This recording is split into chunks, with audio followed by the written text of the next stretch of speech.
I know that deep, frustrating feeling when you want to speak English, but your mind just goes completely blank.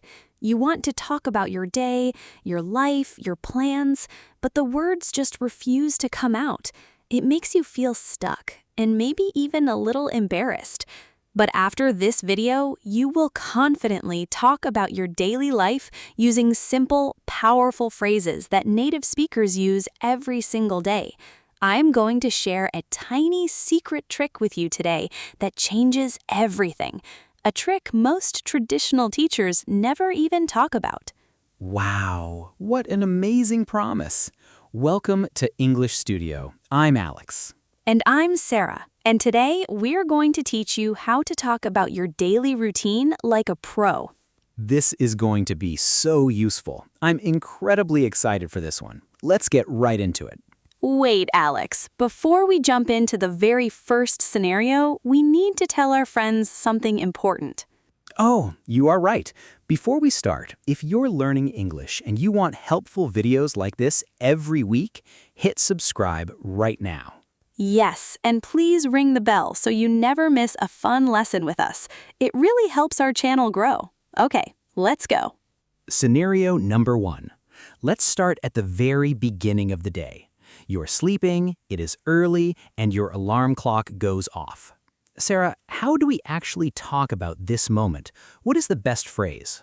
This is the perfect place to start. We use the phrase, wake up. For example, I wake up early. Wake up. Simple, right? But wait, Sarah, is wake up the exact same thing as get out of bed? Because I usually stay in bed for an hour checking my phone. That is exactly the difference, Alex. That's our very first big aha moment for today. Wake up just means your eyes open and you're no longer sleeping. Getting out of bed is moving your body out of the blankets. Oh, wow, I love that. So I wake up at 6, but I do not get up until 7. That makes so much sense. Exactly. Let's practice the first one together. Say it with us. Wake up. Wake up. Great. Now you say it out loud. Perfect. Let's look at the word wake. It's a very short and simple. Wake up. I wake up. You wake up. We wake up. You've got this. Let's put it in a full sentence. I wake up at 7 o'clock. I wake up at 7 o'clock. Now it's your turn to say the whole sentence. Beautiful. You sound amazing. Okay, scenario number 2. Now we're out of bed and we need that magical morning drink, coffee, or maybe tea. Sarah, how do we say this naturally? Do we say, I cook coffee? Oh no, that is a very common mistake. We never say cook coffee. We say make coffee or make a breakfast. Make coffee. Ah, I see. So cook is only for big meals like dinner. Yes, exactly. You cook a meal like rice or chicken or soup. But for coffee, tea, or a quick toast, we always use the verb make. M-A-K-E. Make. That is a wonderful aha moment. I make coffee every single morning. If I say I cook coffee, native speakers will look at me very strangely, right? Yes, they might think you are boiling a whole pot of coffee beans like soup. So always remember, make coffee. Let's practice this important phrase right now. Say it with us. Make coffee. Make coffee. Excellent. Now you say it. Fantastic. Let's break down that sound. It's a long A sound. Make. Make coffee. Let's try a full sentence now. I make coffee in the morning. I make coffee in the morning. Your turn. Say it out loud. Wow, your pronunciation is getting better every single minute. Awesome. Now, scenario number 3. We're dressed, we have our coffee, and now we have to travel to work or travel to school. Sarah, this is always a tricky one for beginners. What do we say? This is a big one. We use the word commute. Let's break that word down into syllables because it can be hard to say. Co-mute. Commute. Co-mute. Commute. Wow, that sounds very professional. What does it actually mean? Commute means the journey you take from your home to your workplace or your school. It can be by bus, by train, or by car. Oh, so instead of saying, I travel to work by bus for 40 minutes, I can just say, I commute by bus. Yes, that is exactly right, Alex. It's much shorter and it sounds incredibly natural. Wow, that is a fantastic aha moment. Native speakers use this word all the time. I hear it on the news and in offices constantly. They really do. Let's do the repetition loop for this special word. Say it with us. Commute. Commute. Awesome. Now you try it. Say it clearly. Perfect. Remember the syllables. Co-mute. Commute. Let's try a full sentence together. My commute takes 30 minutes. My commute takes 30 minutes. Now it's your turn to practice. Keep it up. You're doing great. Let's add one tiny tip here. You can also use commute as a verb. For example, I commute to work every day. Oh, nice. I commute to work. That is so clean and easy to use. Exactly. Take your time. Practice makes perfect. Moving on to scenario number 5. We're at work or we're at school, and we have a lot of individual tasks to finish before the day ends. What is a natural phrase for doing our tasks? We often use the phrase get things done or work on tasks, but get things done is very common and sounds super productive. Get things done. I love how that sounds. It sounds like you're a boss, like you are super efficient. Ha, it really does. It means to complete your responsibilities or your chores. Wait, Sarah, here's an aha moment question. Can I use get things done for chores at home too, like cleaning or washing dishes? Oh, absolutely. That's the beauty of this phrase. It's completely universal. You can get things done at the office, or you can get things done around the house on the weekend. Wow, that is incredibly useful. I need to get things done today. Yes, you do, Alex. Let's practice this phrase together. Say it with us. Get things done. Get things done. Now it's your turn. Say it with energy. Wonderful. Let's practice the sentence. I need to get things done. I need to get things done. Your turn. You are doing a fantastic job. Keep that confidence high. Let's go to scenario number 5. The hard work is finished, we are back at home, and we want to rest. We want to sit on the sofa, relax our mind, and do absolutely nothing. Sarah, what do we say here? We use a beautiful word, unwind. Let's look at this word. Unwind. Unwind. Unwind. Unwind. Wait, that is a beautiful word. It sounds much cooler than just relax. It really is. Think of a tight spring that is wound up high with stress, and then it slowly opens up and relaxes. That is what unwind means, to let go of all your daily stress. Ah, wow, what a great mental picture. So after a long, stressful day at work, I can say, I love to unwind. Exactly. Here's a great aha moment for this word. Many learners say, I want to relax my brain, but native speakers almost always say, I want to unwind. It sounds much more natural and emotional. I love that.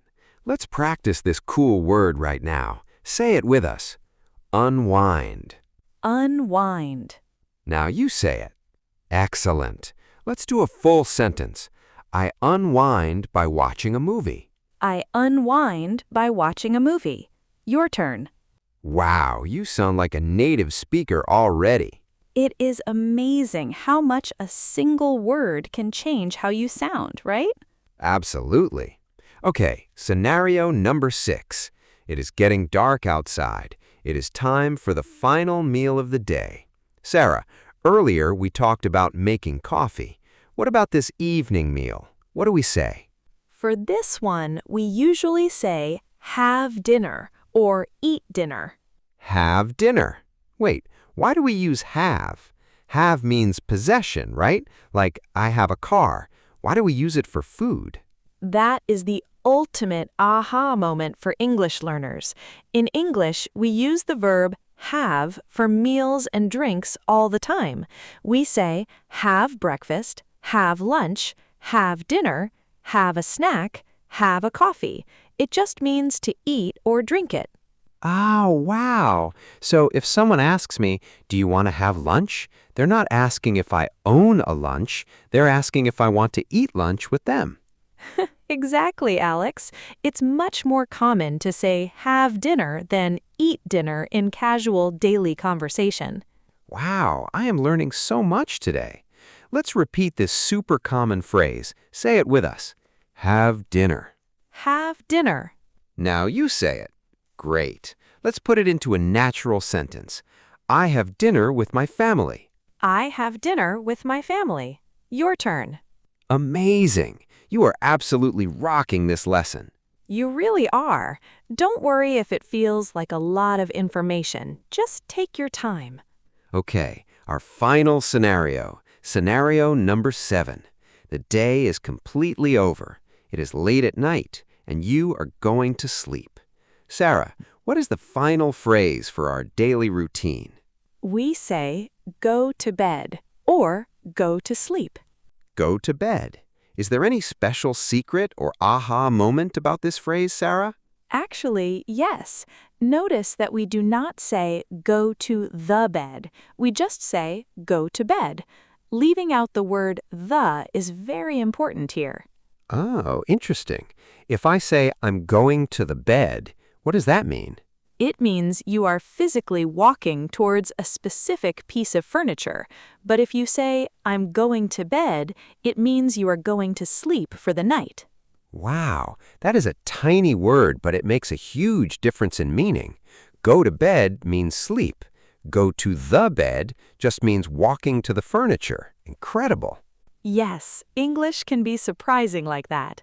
Let's practice this final phrase together. Say it with us. Go to bed. Go to bed. Now you say it. Great. Let's put it into a natural sentence. I go to bed at 10 p.m. I go to bed at 10 p.m. Now you try it. Exceptional. You did it. 7 wonderful scenarios. Wow, that was an amazing main lesson. But wait, do not leave yet, because now it's time for the quick practice round. Oh, this is my absolute favorite part. Let's see how much you remember. Here's how it works. I will fire a short question about a real-life situation. You must answer first in your head or out loud before Sarah speaks. I'll give you a few seconds. Ready? Let's go. Question number 1. Your eyes open. You look at the clock. You are no longer sleeping. What is the phrase?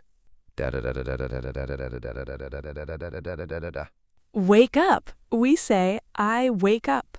Perfect. Question number 2. You're preparing a fresh, hot pot of coffee in the morning. Do you cook coffee or make coffee? Make coffee. Remember, we always make coffee or make breakfast. Awesome. Question number 3. What is that special word for the journey you take from your house to your office or school every day? Commute. The word is commute. Brilliant. Question number 4. You have a list of tasks and you want to complete them all. What is that boss phrase? Get things done. I need to get things done. You are doing amazing. Question number 5. You're super stressed after work and you want to relax on the sofa to let go of that stress.